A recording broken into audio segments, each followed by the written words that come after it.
In Shadow Man, Steven Seagal saves the world from a deadly virus, helps sexually liberate 2 young ladies, saves his kidnapped daughter, uncovers dodgy CIA operations and corrupt Romanian police, as well as annihilating local gangsters. The fuck have you done lately? In reality, in Seagal's world, it was Tuesday. Fuck yeah, Seagal. The following movie is why you'll never be as awesome as Steven Seagal. If any of it offends you, tough shit, grow up. The movie opens with some science stuff happening in a montage format. We get instant vibes of Nobel Prize scientists and whatnot. Some old guy stole a sample from Wuhan lab, or he fucked a bat at a meat market. Not sure. Let's move on. Our man Stevie makes his first appearance, peacefully spouting prophetic words of wisdom to a group of Andrew Tate supporters. Where you can go internal. The Seagal who graces our screens was from the era just prior to his current magnificent final form, but not quite in his early days where he was becoming a fierce action warrior. Sensei Seagal discusses chi and energy flow. Dimma can be used to heal people. He beats up a watermelon just to make a point to all life on Earth, plant or animal. This must have been tough for Seagal given his love of watermelons, but the man is an artiste and pushes through in the name of his art. This display earns him more worshippers. One of them seems overly impressed with Seagal's fruit savagery and approaches Seagal. Sifu, I was very impressed with the way you broke the watermelon. Can you teach me? Can you give me a lesson? Naturally, Seagal takes it easy on him and just launches him across the room and knocks him unconscious. Clearly, Sensei Seagal uses it for healing purposes. King Kong ain't got shit on me! Let's ask Jackson and Van Damme from A Better Movie to briefly explain Dim Mak. What the hell is a dim mak? Death touch.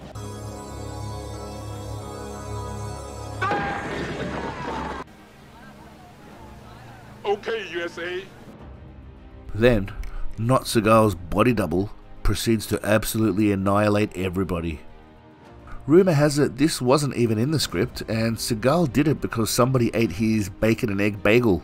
You fucked up. You fucked up big time. Our main man has a daughter, so we know he's a good guy for sure. I feel like the young girl's acting brings down the movie. It's obviously hard to shine when compared to Seagal, but put in some effort, you little shit. The dodgy lab leak guy from earlier is Seagal's father-in-law. They meet for lunch and talk about some irrelevant things. Seagal lifts this scene with some deep emotional range. If this were played on mute, you could feel the emotion through Seagal's eyes. We cut to a hot chick at Seagal's place as Seagal does business things. Stevo gets a phone call from a tech bro, crypto-owning, OnlyFans subscribing alpha male who says he can help Seagal with whatever he needs. It is at this point where you get some Oscar-worthy timing and delivery from Stevo. Now be nice, Jack. Do your thing. As if this movie isn't already the best shit ever, we then get some more boss-level scenes, most definitely written by Steven Seagal. You fan of Steven Seagal? Are you ignoring me? Why shouldn't I ignore you? The young lady strips down, we get to see her bottom. She definitely does not look creeped out and uncomfortable even though she's smiling while Seagal approaches her. Run! Run for your life! It's been said that even after the camera stopped rolling, the young lady had to be physically removed from Sensei Seagal because she just wouldn't stop ravaging him. Who can blame her? Seedy looking bad dudes and a random attractive key character turn up to do some dodgy shit. Seagal realizes he dropped not only his passport, but also a box of cookies he bought earlier. I love the fuck out of cookies. Cookie! Nom, nom. The random hot taxi driver side character kidnaps Seagal's daughter for an unknown reason. Grandpa gets lost in the explosion, and rest in peace, old fella. This explosion causes Seagal's appearance to seem very strange all of a sudden. One might even say completely different. Trauma can have that effect on people. We're treated to some intense driving scenes that could have been right in the Bourne Identity or Fast and the Furious series. Let's go get these motherfuckers. Better be real, man. This goes on for approximately 5 or so minutes, and anybody who says it should be cut down should go eat a fart. Seagal is wise to the CIA guy and all of his antics. There. Yeah. Where's my daughter? Stevo definitely shouldn't take his eyes off this guy or let him leave the room. But This place is safe, just sit tight. I'll be back within the hour. for reasons that are clearly beyond the simple minds of us viewers, he decides to let the guy leave and stays there alone, locked in a room. Why would Seagal let him leave for an hour after he's already suspicious? It might seem like a logical question, but don't be stupid. Check yourself. Seagal is at least 5 steps ahead of you. We finally see the truth about where MacGyver got all their source material for the show. Seagal's life. Richard Dean Anderson, you dirty dog. You ripped off Stevo's life. Thief.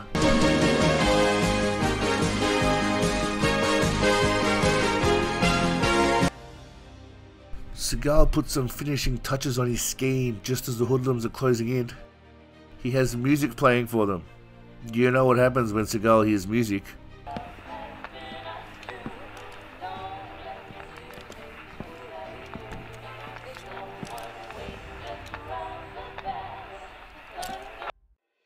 He can't help but start to cut up that damn rug. It's natural instinct, and I, for one, am thankful. I would be honored if Sensei Seagal were to teach me how to jiggle like he does. Teach me. I can do it. Fake low and come high and do that kick that I've been teaching you and kick him in the head or the face. The dancing causes the bad guys to be hypnotized and leaves them confused in a trance. Seagal blows the shit out of one guy and discards the rest of them like they were nothing. For Steven Seagal, it's just Thursday. The CIA guy who foolishly betrayed Seagal is then ambushed by Seagal himself. Surprise, bitch. I bet you thought you'd seen the last of me. Seagal's done fucking around and gives him an ultimatum. You got 2 hours to find my daughter. You understand? Yeah. 2 hours. We're treated to some important people having important conversations. They've made the mistake of thinking Seagal has the virus, and now they're after him. You obviously do not know who you are fucking with! The local corrupt police pick up Seagal for a quick racquetball session, when all of a sudden we cut to the important people telling us all about Stevie's badass rebel elite forces Fortune 500 prime beef man ass. He was uncontrollable back then, right? Yeah, don't forget that. Good shit is still classified. He's not someone to fuck with, man. Once again, there were rumors this was based on Seagal's life, but when quizzed, Stevo just said, I got a lot of money. No, seriously, what he actually said was, Well, I'm sorry to hear that. Because now, I will snatch every motherfucker birthday. The corrupt cops and hot kidnapper cab driver lady who stole Seagal's daughter are all together, which is quite cozy. What? Seagal gets bored and wants to leave, but the corrupt cops make the mistake of thinking they can do a single thing to fucking stop Seagal. Who the fuck do you think you are? A person that is undeniably Steven Seagal chases after the cabbie who made a quick getaway. Some smug CIA man harps on about martial arts and mocks Seagal. That martial arts stuff looks pretty. Looks great in the movies. In real life, I don't know. It turns out this guy's actually a grandmaster of dick sniffing. The trio of morons actually tried to ambush Seagal, but as with any Seagal movie... Do you know who you fucking with? Ah, back the fuck up! Back up! We're actually treated to a scene that I've been eagerly waiting for. It explains why Hot Taxi Lady is involved, and it turns out that nobody gives a flying fuck what her story is. I really don't care. She's there purely for eye candy and to keep the plot moving along. She's there to allow Seagal to continue to dominate the world and make Chuck Norris look like a bitch. Oh, hell no! So the old CIA guy has finally been hit with dementia and seems to just ask the same question over and over again. Telling me you've lost Jack? I lost Jack. Have you got the item? I don't have Jack or the item. We lost. Where's Jack? He's gone. I looked for him, he's gone. Rumour has it the actor playing this man was Seagal's great uncle Merv. Merv actually used to be locked in Seagal's pantry, wearing nothing but a nappy. We didn't ask any more questions after that. We get a scene with a dude in a wheelchair who gets screen time because Seagal is all about equality, really. Power to you, Seagal. The CIA guys finally made up to clear the whole Jack issue from earlier. Where's Jack? He's gone. I looked for him, he's gone. The ambassador watches on, thinking she's getting fucked by both of them without the joy of getting any actual cock. I want you to fuck me real hard. Hello. You might know Steven Seagal. You want to play with me? Bad guys and corrupt local cops have a meeting in a strip club. As a strong feminist, Stevo insists these strip clubs to be in almost every movie. Seagal ensures women get equal and appropriate representation in all of his movies. I got a lot of money. Finally, the moment we've all been waiting for has arrived. Seagal has dispensed with the tiresome crap and he wants drugs and women. I want you to take me someplace where I can find some drugs or some women. I think I know what you want. Okay. Yes, Seagal, let loose, you magnificent beast. I heard you guys have some great girls here and I wanted to party. And, what happened to him? Oh, freebase accident. Just when I thought we could finally see Seagal partying and banging bitches, he decides to kick the crap out of everyone instead. They obviously deserve it, but it would have been better watching Seagal bang some hoes on coke. I got a lot of money. Seagal decides it's time to go order some KFC on the way home, so he grabs some fat stacks of cash before bailing. Some crazy wog lady tries to kill him but misses and dies for her troubles. Rest in peace, Nana. If I were a skeptical man, I would say they're reusing the same clips of this driver over and over again, but I have full faith in Sensei Seagal and he would not do that to me. He's an upstanding man. I mean, he changes the cabbie's life. I'm generous. I'm gonna give you all of this. Go buy your mama a condominium. The cabbie decides to double-cross Seagal and tells the corrupt cops, "You scumbag piece of shit. Seagal just bought your mama condo, and that's how you repay him?" Not a great plan. Second scene with strippers or sexy young ladies dancing. I hope women everywhere are thankful that Steven exists. We're not worthy! We're not worthy! Seagal enters the ladies' room looking for the sexy cab driver that abducted his daughter. The ladies all swarm Seagal, but he tells them now isn't the time. His daughter needs saving. He'll fuck them all at a later date. Patience, ladies. You wanna fuck me? The corrupt cops and CIA both search for Seagal after swarming the sexy lady dance club. Now the bad guys from earlier strip club also join the party and they're also after Seagal. Seagal starts some erotic foreplay with the British cabbie. She definitely consented first, so calm down people. In exchange for some quick choking action, she'll give up his daughter. They escape and overpower the competent and highly trained security detail with an array of brutal moves and wit. The sexy taxi driver can't help but throw herself at Seagal. We'll go to my place. Hell yeah! The man does it again. The ladies just can't resist you, Seagal. The corrupt cops get there ahead of time just to plant some cameras to watch the shagging. They also end up finding some important documents that nobody cares about. Seagal and the hot cabbie make a deal. He gets the daughter, she gets out of the country. Always helping women. Give me what I need, I'll get you out of here. I'll give you what you need. Seagal and hot British cabbie have a quiet moment together over a beverage. Inevitably, the hot chick throws herself at Steven. If we're being honest, she never stood a damn chance against the lure of his cock.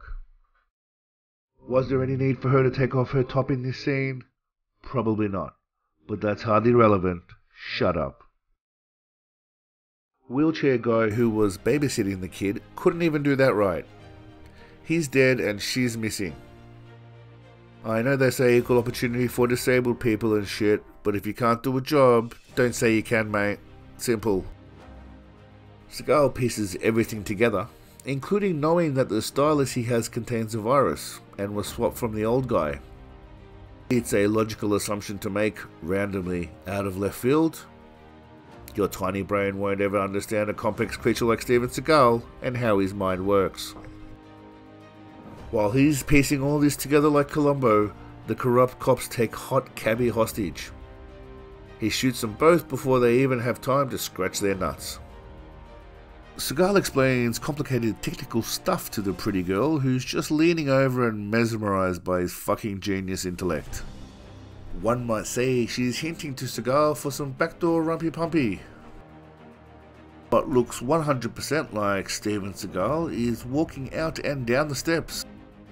Anybody who questions if that is really Stevo hates black people and small puppies. Fact. I hate puppies! We see no close-ups or facials, but can almost certainly say for sure 100% that Seagal did all of these scenes himself, as he always does, without a body double. Seagal then takes down a chopper from the ground, and he's an expert marksman shooting with a pistol. Once again, that is 100% Steven Seagal getting into that cab. Prove otherwise, you baby-hating kitty fiddler. Seagal meets with the ambassador, and they realise how caring, altruistic and noble they both are. Common ground. Hacker crypto beta cuckboy helps Seagal out, but nobody gives a shit how or why. We are then given a rare treat as we get a glimpse of what it feels like to be Seagal. Everything moves in slow motion, but it's not a visual effect. This is simply what happens in reality when Seagal walks into a room. Seagal sets up a meeting with a CIA bad dude to swap his daughter for the virus. Seagal gives this guy a chance to do the right thing. He plans to double-cross Seagal. A lot of people get shot and the hot cabbie gets away with the annoying little runt. Yes, I said runt.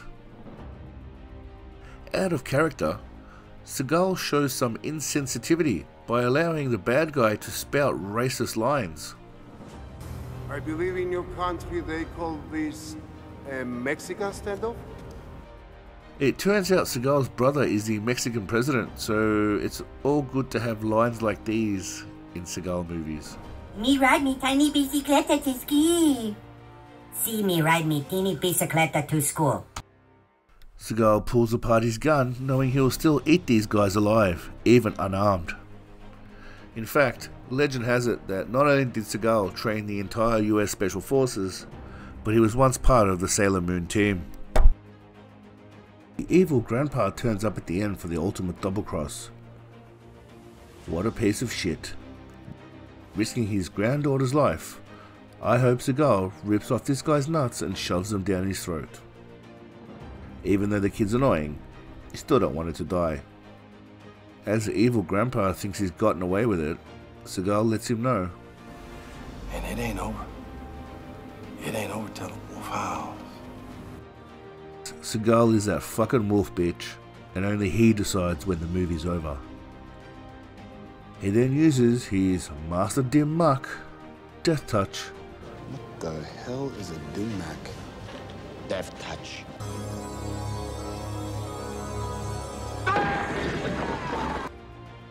but kills the guys he doesn't hold back. Then, some scientists are killed in the lab working on MK Ultra. You might think it's irrelevant to the movie, but what would you know? Turns out that this was just a few small glitches. Well, we had a couple of little glitches in Romania, but all in all, we had a pretty good time, didn't we? Yeah. What the fuck does that even mean? She was kidnapped. Just a normal day for a Seagal child. The movie could not end on a better note as we get a slow close-up of our God's face.